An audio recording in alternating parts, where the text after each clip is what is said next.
আজ যখন বিএনপি বলে জামাত ইসলামী রাজাকার,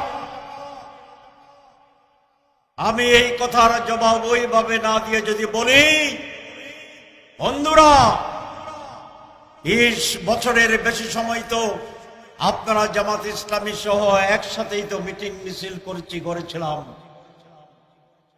যদি আমাদেরকে কিছু মিথ্যা তথ্য দিয়ে আমাদেরকে যদি আপনারা অসম্মানিত করেন, সেই অসম্মানের একটা ভাগীদার কি আপনারা হন না? যদি আমরা এতই খারাপ হই, তাহলে আমাদের সাথে কেন এতদিন বসছে? আর জামাত ইসলামীরা যদি বিএনপিকে খারাপ বলে, তাহলে জামাতের প্রতিও মানুষের প্রশ্ন তৈরি হবে যে আপনারা এতদিন তো বিএনপির সাথে যোগ করেছেন।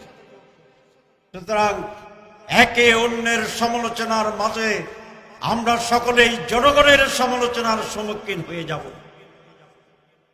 আমি গতকাল এলাকায় ছিলাম, জানি না সাহেব তার নেতাদের বিশুদ্ধারের পর বলেছেন আমরা জাতীয় ঐক্য চাই, যে আমাদের সাথে আমাদের দূরত্ব নাই। নজরুল ইসলাম খানও বলেছেন।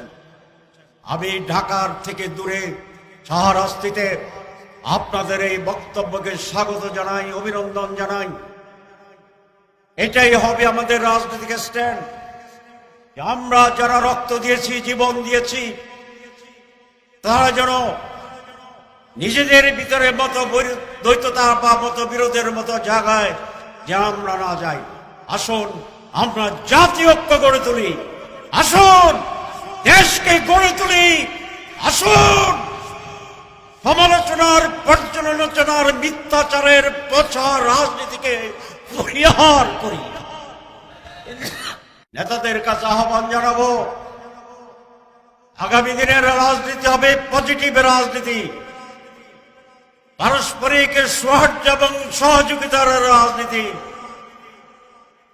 আমরা কাউকেই কঠোর সমালোচনা করব না। দেশ গড়ার